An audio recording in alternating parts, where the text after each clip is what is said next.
Hey there, Magic in the Room listeners. Before we get started with today's episode, I wanted to let you know about an opportunity to get a Magic in the Room hat. Yes, you heard me correctly, a free Magic in the Room hat.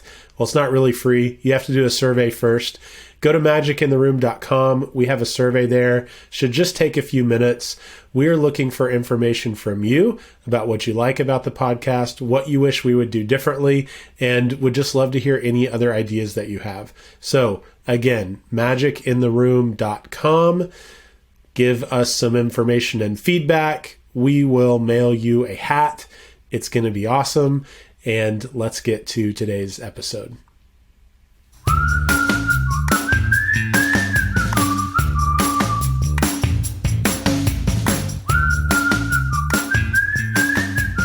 Magic is found in every room where people connect over a shared purpose.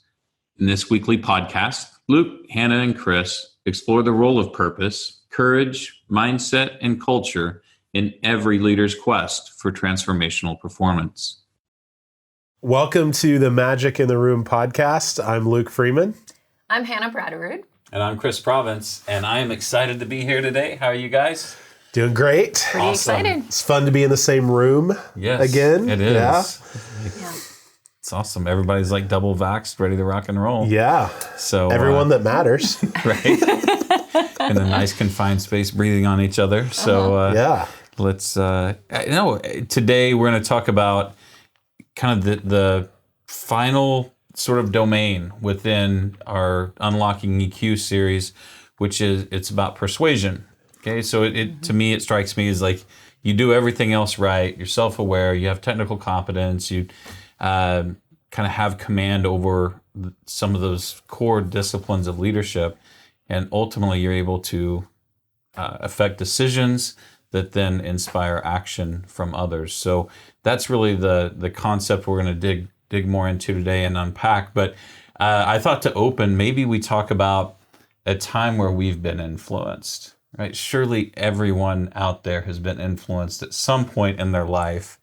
Everyone that you would want to spend time with. Right. That's true. If you're the person that is always the persuadee and never the persuaded. Or the persuader. Yeah. Never the persuadee. Okay. Is that official language? I don't know. So if you're the one always doing the persuading, you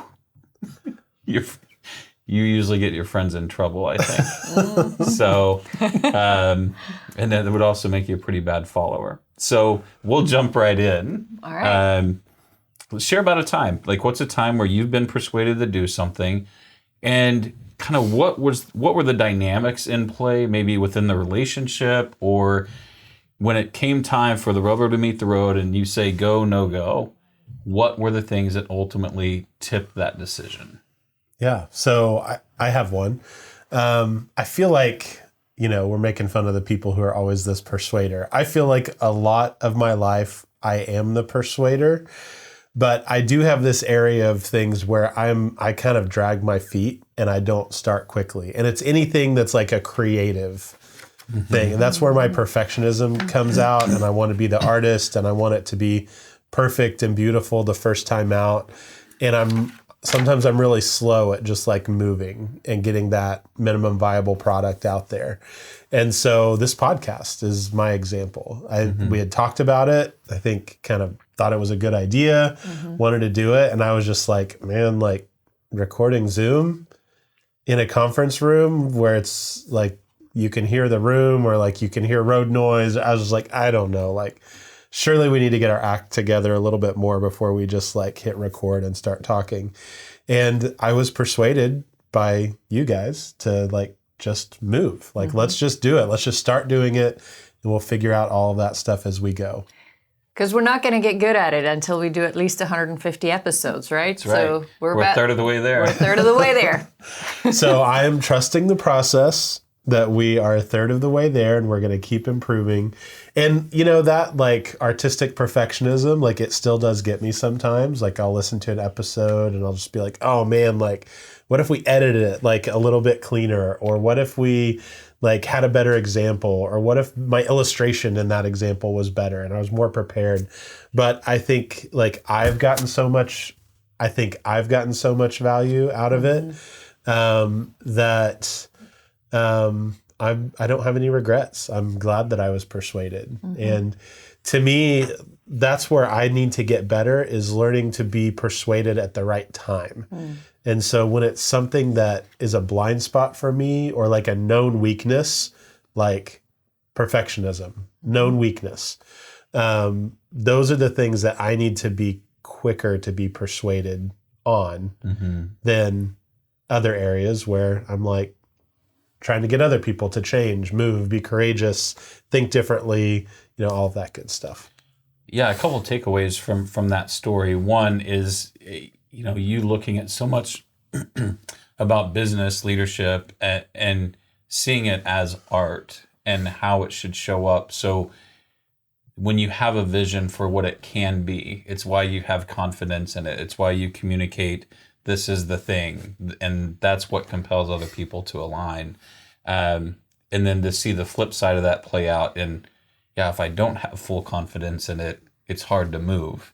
But in that example that you shared, for us, and I blame this all on Hannah, the fact that we're sitting here today. But she really came in and said, hey, these conversations are great. Like, let's share them, with the world. And when it comes down to it, it's this idea of her using the relationship that was already there and say, we could, advance our relationship by having this conversation in a different space and using that relationship to overcome your resistance to doing it. Like, it's not going to be perfect. You're right. But like, how great is it going to be in the same room and talk about the things we care about? Yeah. And it's a trust thing too. Like, I wouldn't have been persuaded if I didn't trust that this team could do cool things. Right. Yeah. Like if Hannah had a bunch of half-assed projects that she had dropped the ball on and it was like, oh, let's do a podcast too. Like, come on, let's just start doing it. Right? We wouldn't have that relationship where I would be like, oh, okay, I'm going to trust you guys. Like, yes, let's start. Yeah. And so there's this illustrated authority around this topic amongst the parties involved that was persuasive to you. In addition, like, you were the one thing standing between, you were the roadblock to consensus, right? Yeah. So we want consensus. We want the team to continue to move forward. Like, how do you internalize and process that, right? So I think a lot of times when we find other people, like, we're 9/10 of the way to consensus, how do you meet that last person where they are? It's an interesting dynamic. Yeah. How about you, Hannah? Well, so I'm going to go to running because that's my running example. Ha ha. See what I did there? But when it comes to actually starting to run, I can't say that there was any one person that persuaded me to do that. And I'll get into that a little bit later, like why that is. But when it comes to actually signing up for races and running races, it's something I never thought I would do. Even when I had decided to start running, and I had this sort of vague idea in my mind that I wanted to be the kind of person who runs marathons, but I was like, oh, that's like far into the future, like I'm just going to start running. And by the way, I'm going to start this training program for a half marathon, but I'm not actually going to run the race. Like, I'm not going to run a race. I'm just going to do the training for it. Because then I can like prove to myself that I can run. And so a year ago, a little over a year ago, it was probably January of 2020, before I knew what all was going to happen in 2020. I had just started running. I was very new, a couple months in, and I had friends that were like, oh, that's really great that you're running. You should do a race. You should come do a race. And I was like, no, I don't race. Like, I'm just running for me. This is not about proving anything to anyone besides myself. Like, I just am doing this for my own reasons, and I don't need to do a race. But my friends were really just enthusiastic about it, and they saw the progress that I was making. They're like, you could totally do it. Like, you're already doing it.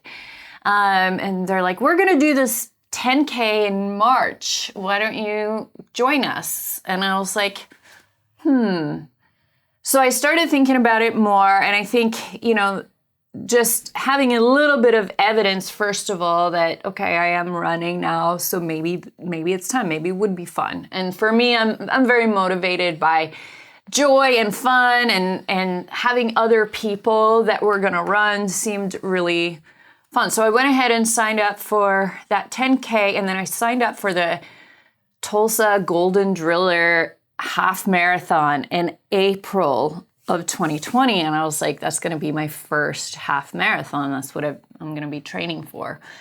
And then another friend the next day was like, oh, I'm running this half marathon in Missoula in June. You should sign up for that. And I was like, okay, what the heck? Now I've already signed up for 2 races. I might as well sign up for a third. And then we know what happened in 2020. So all those races got canceled. I ran a virtual half in June, so I did the thing. And then just earlier today, the day that we're recording this, I ran that Tulsa Golden Driller half marathon that was scheduled last year.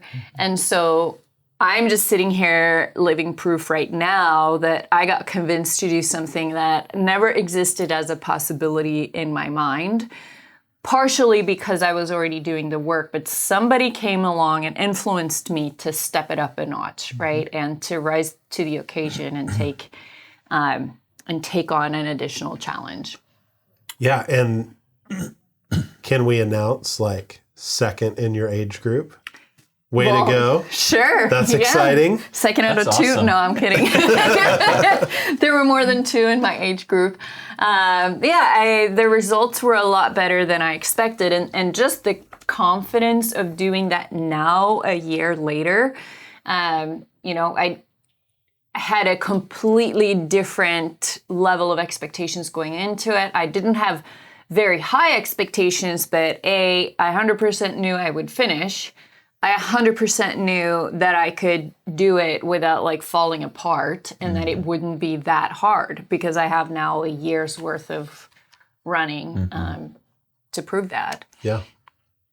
So was there resistance when this idea was first, was like, hey, I'm doing this race, you should do this race?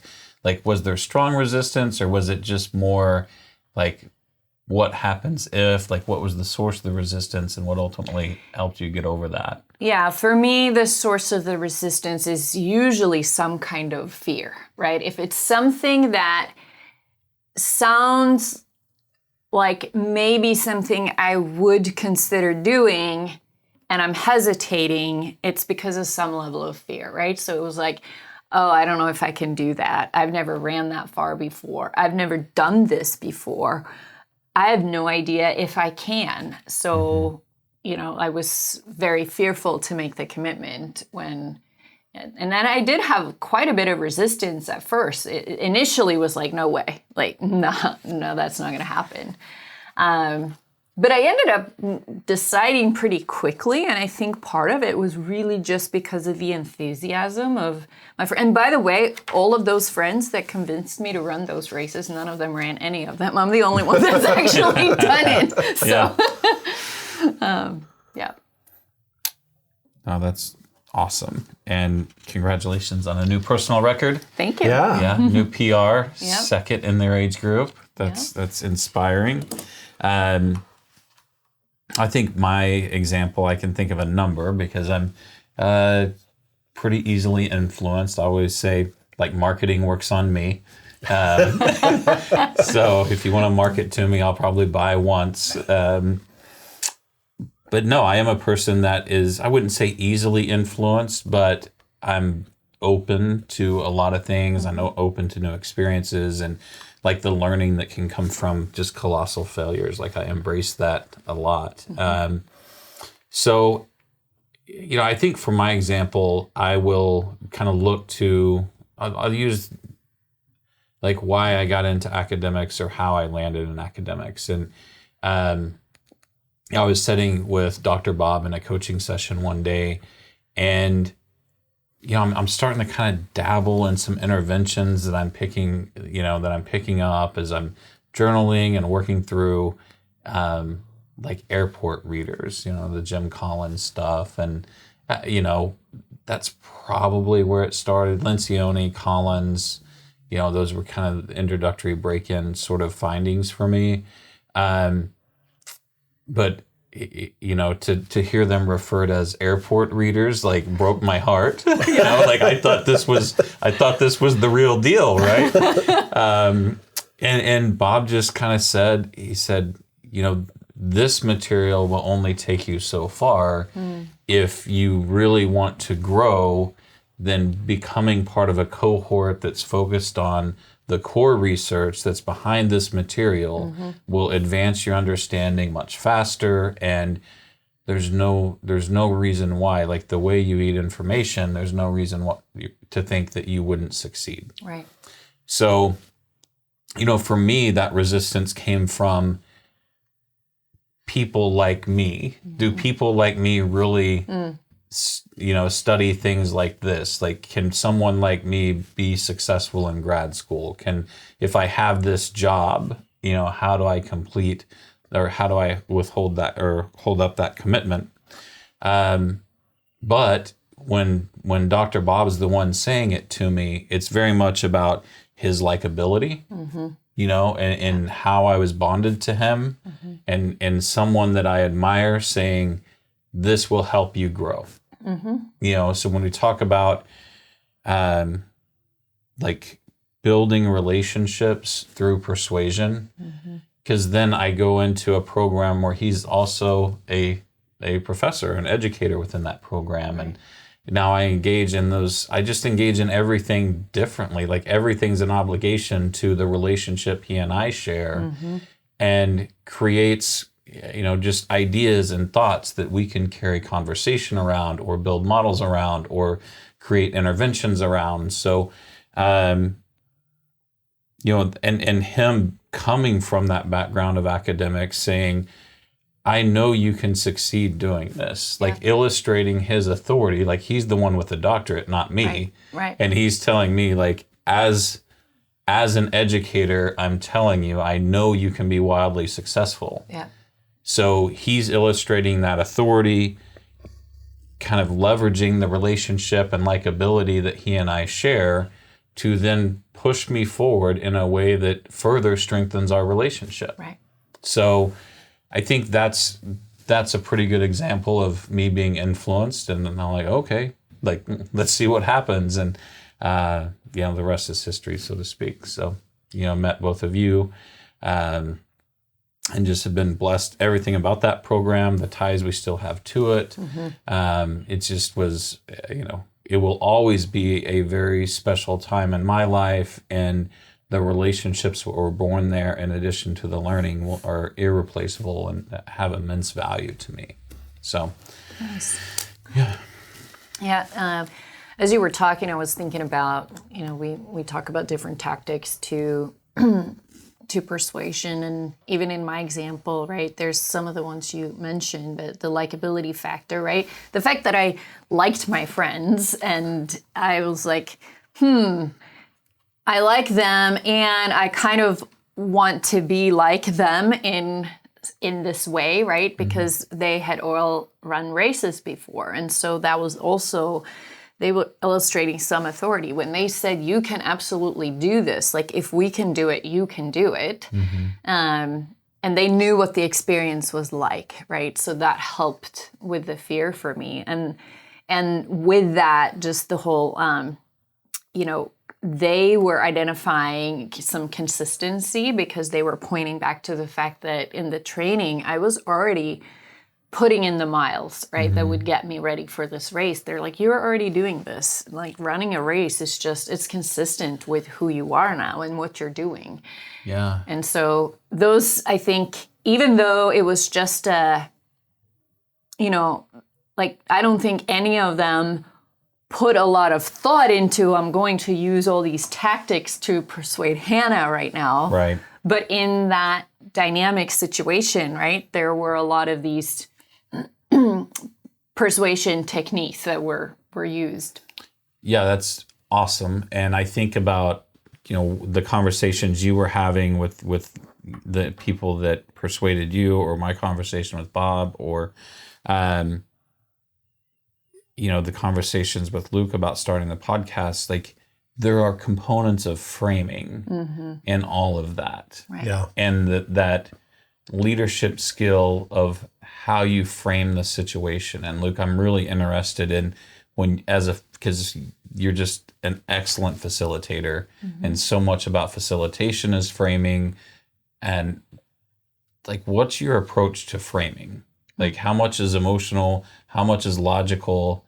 How do you know when to deploy which domain? Yeah, that's interesting.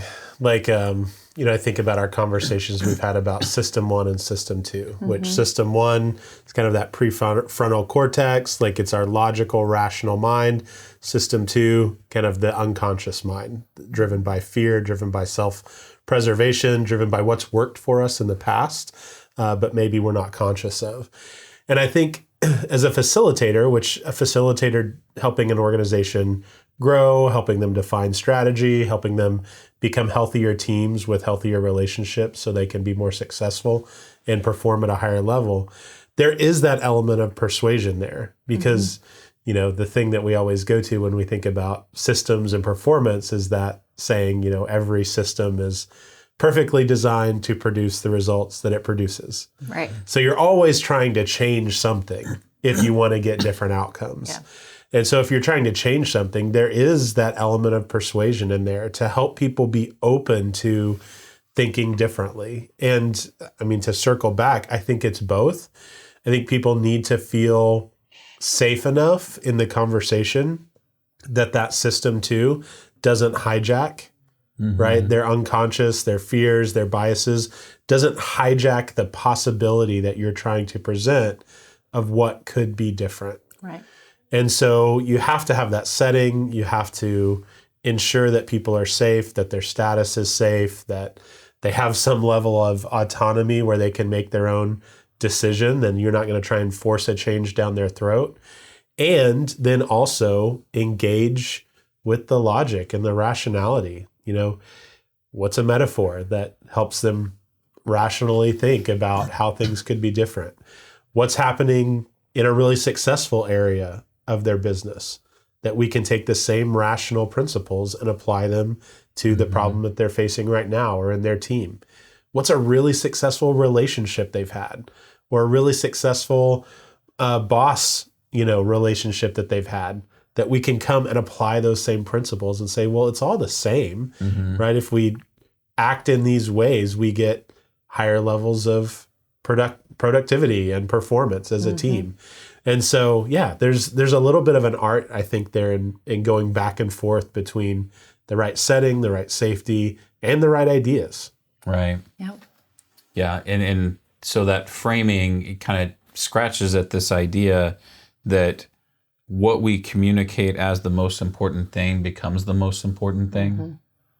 And using emotion and logic. And I think it starts to scratch at story too a little bit. And, a big takeaway is for every 2 minutes of emotional personal story that I can share, it gets me 9 minutes of other attention.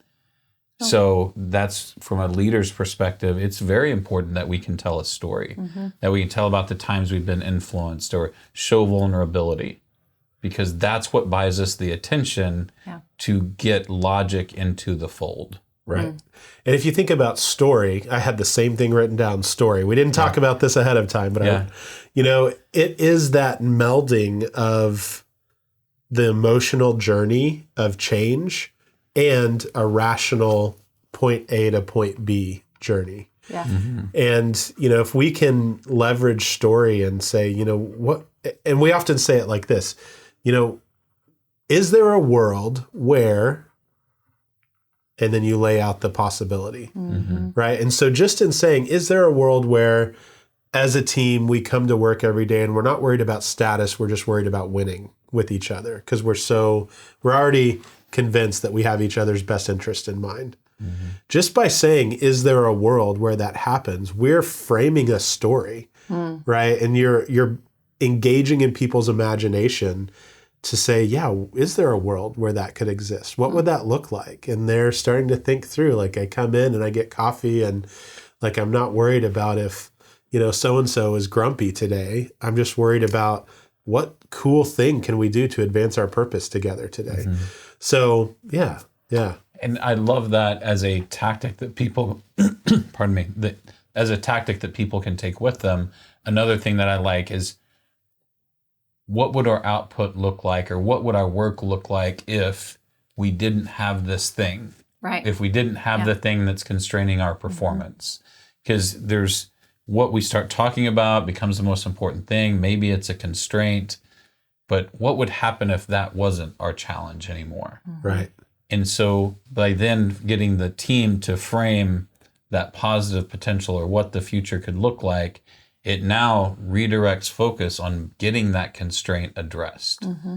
Right. Whether it means outsourcing it, reprocessing it, changing the workflow, etc. But I mean, framing and story is a huge part of it. Hannah, what I'm interested to hear from you is when you think about persuasion, like, what is it? Like, because it seems a little bit nebulous. Yeah. But what is persuasion? I mean, the simple way to say it is, changing behavior and influencing someone to change in some way and take some sort of action, do something differently. Anything that's involves some level of change or action, and you're influenced by someone or something to do that. Yeah, and when I hear you say that, it sparks for me this idea that, all action is driven by belief. Assumptions about what's true about how the world works, what's true about cause and effect, what's true about our market, what's true about whatever. We have these beliefs that we say, this is what's true, and so I'm going to behave a certain way to get the outcomes I want. And so, hearing you put it that way, it's kind of an aha for me to say, like, all persuasion is belief change. Ooh. What is it that you believe that's constraining your behavior that, man, if we can just examine that belief a little bit, if the belief changes, the behavior will follow, right? We know that. Whereas if we just try and persuade someone to behave differently, like, that's not a sticky change. No. That's not sustainable.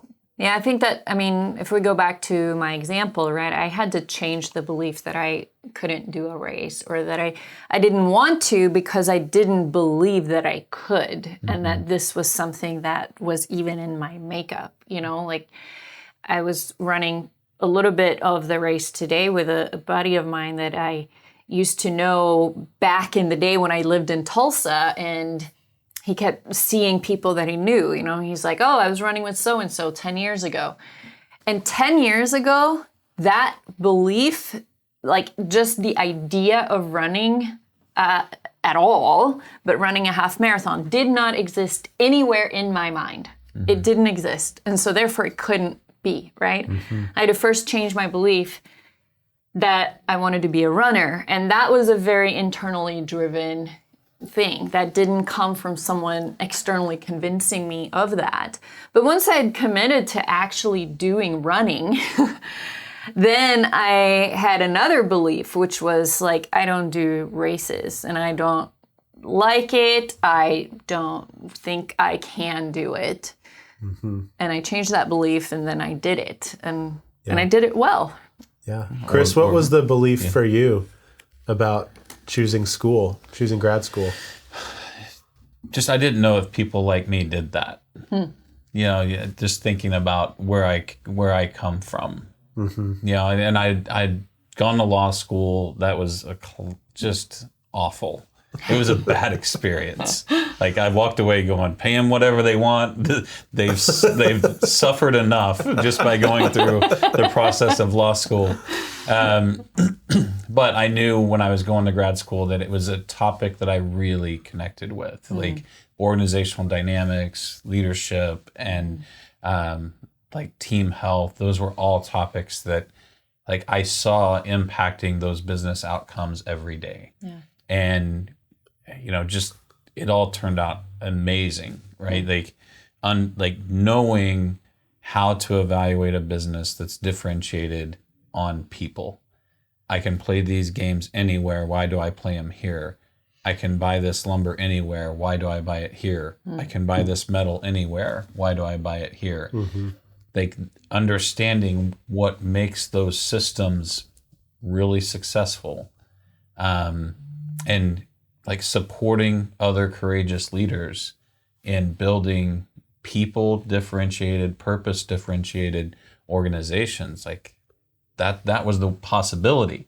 Yeah. Right? That was the possibility that was out there. And I found much more than what the promise was. But I find it really interesting speaking to, okay, this idea of persuading is about belief. And, you know, people follow when there's confidence in the ability of the leader and confidence in the direction the leader is, you know, where that leader's intention is taking the team. Yeah. And that really calls out, I think, like why purpose is still central to the persuasion conversation, because you're only going to attract and persuade people that believe what you believe. Yeah. Well, and it's so true, right? So I mentioned before, like if someone had tried to convince me to become a runner and to start running, because I hated running, and I've talked about that on this podcast, but if someone had tried to convince me to become a runner before I had the belief that I was a runner, it wouldn't have worked, right? That was a very clear cut, it just popped into my head and I believed it. And it started with aspirationally, or like a role exploration, but I want to be the kind of person who runs marathons. It was a very specific thing as I was reflecting on entering what I consider my middle decade on the verge of 2020, and what is this next 10 years going to look like? What's my life going to be like in the next 10 years? How can I shape and influence my own life? And that was the thought that popped into my head. I want to be the kind of person who runs marathons. And so it started with this thought and this change of belief, and I backed it up with action. And then as I took more action, I committed to a lifestyle of doing that. And so by the time my friends were trying to convince me to run races, it was aligned with a belief that I already had, that I was a runner. And I was just starting on the journey, but it felt aligned with my values, with the purpose that I had in this specific arena, right? And so I let myself be convinced because it rang true with who I'd committed to being. Yeah, and what happens when we go along with or agree with things that we do not believe to be true? Like, when are we most likely to like half-ass or back out of a commitment? Yeah. It's like, I don't believe this, but I'll go along with it anyway. Whereas, and I think that's why it's so important for leaders to get quick wins, to book those quick wins, because if you've persuaded someone that was on the fence and you don't get quick wins, then it confirms their they get evidence. Resistance. Yeah, they get evidence for their negative belief, right? Yeah. I get proof for my fear. If like my first race had been a colossal failure, I don't know, but that could have easily worked, against me, saying, "Oh, look at this. You're not really a runner after all, are you?" Here's your proof, right? Yeah. I don't think that would have happened because that wasn't what I, went into it with. But those are the decisions that I've regretted or that I have commitments or projects or things that I've just half-assed or not completed, it's because I didn't fully believe, A, that I could do it, or that it was aligned with who I wanted to be. Mm-hmm. So, Luke, thinking about persuasion, like share with us just, I don't know, thoughts about it. Like, how are you effective at it? What's it look like? How do you have to show up to make it happen? Just, you know, I know you process on things like this. Just as you look at the discipline or the domain of persuasion, what are some key ideas that exist within it? Yeah, well, you're not going to like this answer, but I think it depends is one of my big takeaways. It depends on the audience, and it depends on the trust that you have with that audience. It depends on the roles, depends on the power dynamics of the group that you're in.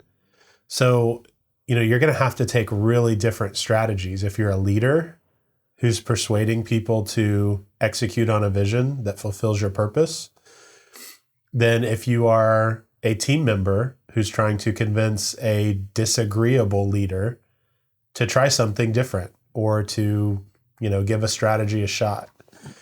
And, you know, there's strategies for all of those. I will say, you know, I can start with the first, which is you're a leader.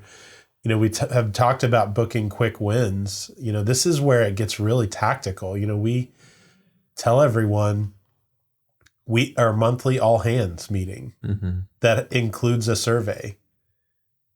And then you take action on the survey, right? Where you've asked, what's one thing that you think we should focus on or that the leaders should know? And it only takes 2 or 3 months of actually coming back and saying, hey, here were survey results. Here's what we did to address that. The bathrooms are cleaner now, right? It's not that hard to build that rapport, get those quick wins so that you can then really persuade people, look, here's the direction we're going to go. And you're going to continue having opportunities for feedback. And please always just reach out, call me or text me or send me a message or make an appointment or whatever. And look, now you have proof I'm going to listen to you. I mean, I don't know that it's more complicated than that. Well, it's a great example of reciprocity. We're going to ask a question, or the leader says, what's one thing we can do better? How do we improve your experience or the experience of our customers or the quality of our product? But we're going to take action first. Me as a leader, I'm going to ask the question and take the action. I don't ask for your undying loyalty first. Yeah. I act first. Yeah. And, you know, to me, that's key to all of this. Like, what we carry with us is what is returned to us. Yeah. So if I'm really taking that action, if I'm asking because I care and I'm asking because I want to make that customer experience better or that, you know, provide more sustainable value to the employee experience, if that is truly my goal, if I'm really in service and I come from a place of love, care, and respect for the people I work with, then I get love, care, and respect back. If I carry with me to that team apprehension, being suspect of their motives, not trusting the teams to execute, like, what do you think I'm going to get in return? So, and this is why I love how we approach leadership, in that if we engage from that place of love, care, and respect, then people engage and execute on their work differently. Yeah. And that's what creates high value for organizations. And that's, you know, there's the takeaway quote from Aristotle that I wanted to share is, like, exemplary character is the most powerful form of persuasion. So as we lead a life that is in service, we get that likability. We have the technical competence that gets us, you know, where we can illustrate authority. Like, even the most trying of times, when resources are scarce, it's the people that care the most that get the followers. And that's just kind of my general approach to persuasion, because it is really a practice of framing in order, like framing people's beliefs through super intentional communications that influences their decision making and willingness to act. Right. So, thoughts? I think that's a little bit of a rose-colored glasses perspective. It is, but you guys, like, I am the eternal optimist anyway, and like, and something else is like you're transformational until you have to transact. But why not carry that first? And it's not always sunshine and Skittles. And, in our community last week, I posted the story about, yes, like direction is sometimes part of leadership. Mm-hmm. Like, I need you to disagree and commit. Like, that's part of it too. It can't all be holding hands and rainbows. Right. But again, like what you bring with you to the table is what's going to be returned. And I don't think there's any, I don't know that I'm open to push back on that, but I don't know if you can argue that fact. Well, you don't think he can persuade you otherwise? He's not going to persuade me otherwise.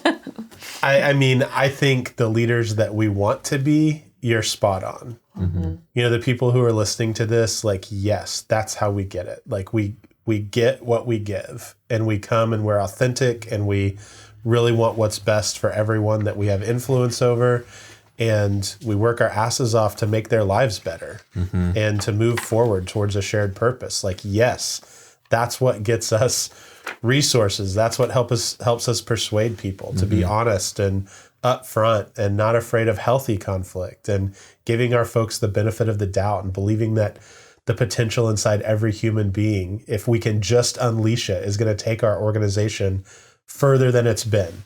Yeah. Like, yes, 100% agree.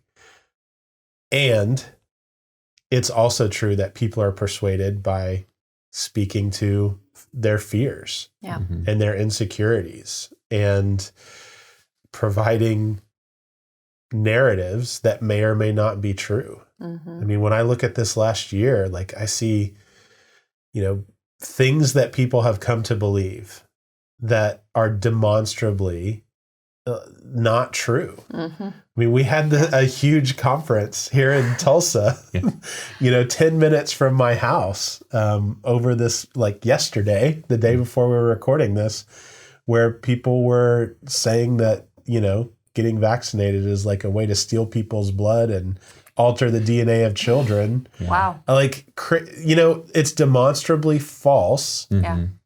But there's a huge group of folks in our country that believe it's true. And this, I'll go back to persuasion as belief. Mm-hmm. Like, they've been persuaded to believe something that I don't believe. Mm-hmm.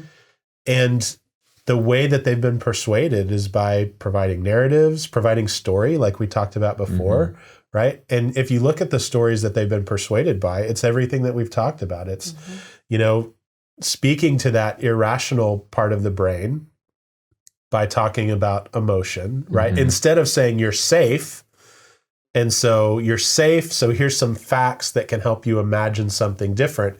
It's saying you're not safe, and here's some facts, right? Here's a narrative that is going to help you establish a belief system that's going to get me what I want as someone who wants power, right? So when I say I think it's looking at things through rose-colored glasses, like, I'm not saying that's not what we're called to as leaders, because I 100% believe that. I just think part of the challenge is that when we get followers, all of us, regardless of how good or bad or whatever we are, we're going to be tempted to use those other techniques. Right? I mean, if you guys said, Luke, we shouldn't do the podcast anymore because you're talking about political stuff and that's going to hurt our business, you could convince me to change my belief about we should do this podcast or not. And I'm just making that up off the top of my head. Right. But like, all of us, once we have something that we don't want to lose, like, we're very tempted to say what it takes to keep persuading the people that we have influence over. Scarcity is a huge thing. Yeah. Scarcity can really strike that fear. And when you have awareness of how powerful scarcity is, and that's what you use as your primary tool of persuasion, me, like I question the ethics of that. I think we see a lot of that dynamic play out because that's what sells. That's what sells advertisements, and that's what keeps the wheels of the economic wheels turning. But I accept it like that's part of our system. That it's just part of the system I choose to work against. And why not make the effort to create a world that looks different instead of just kind of accepting the system as it is. Like I'd rather fight than lay down. So, Hannah, thoughts? No, I think, to me, this is just a great conversation on just surfacing, what's at the core of, I think of persuasion as a very specific and intentional form of influence, right? And it can be used for good and it can be used for evil. And throughout history, we've seen examples of leaders that, persuade whole masses of people to do deplorable things, right? And communicating scarcity is one of the techniques. It's such a powerful construct for us, right? And for us humans, so it works, and it can be it can be used positively, but it's one of those that often get a lot of people to make choices that they wouldn't have otherwise made that are maybe not in the best interest of humanity. Right. And maybe the litmus test is just like, is it true or not? I mean, because I've used scarcity to try and motivate people.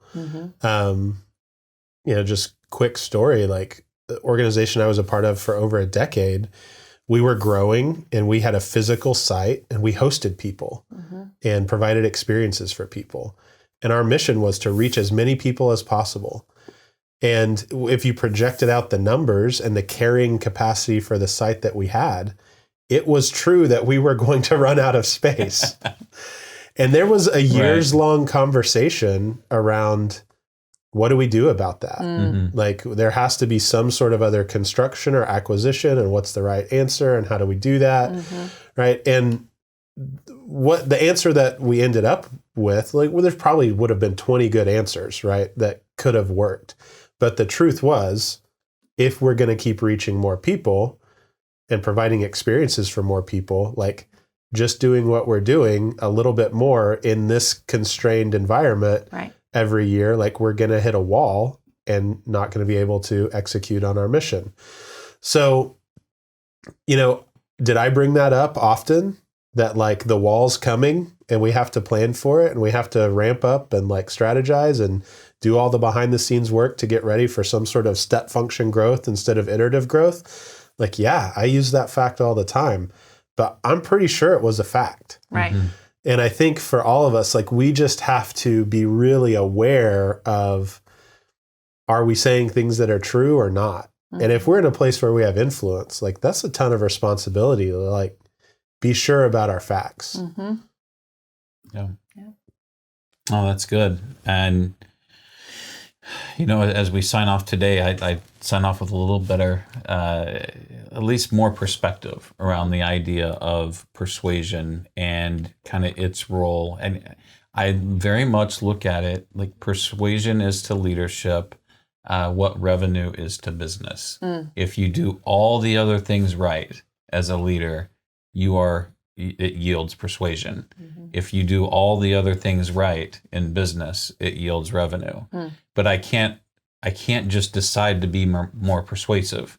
I have to be self-aware, and I have to deploy the other 14 things that we've talked about on a daily basis around unlocking my own emotional intelligence.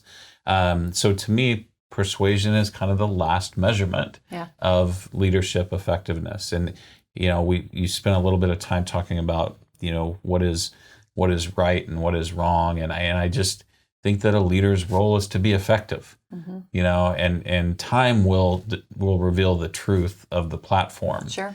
But to be effective leaders, this is just such a part. And I just appreciate, as we've covered this entire EQ series, just how much discovery and perspective has been yielded along the way, and hopefully the folks that are listening have enjoyed it as much as I have. So thank you guys so much for, I guess, kind of strengthening our relationship as we work through these different domains. Yeah. So, Luke, let's give a shout out. Let folks know how we work in this area, and if they want some support in this area, how to get a hold of us. Yeah. So, as Chris said, this is the final episode in our series on EQ.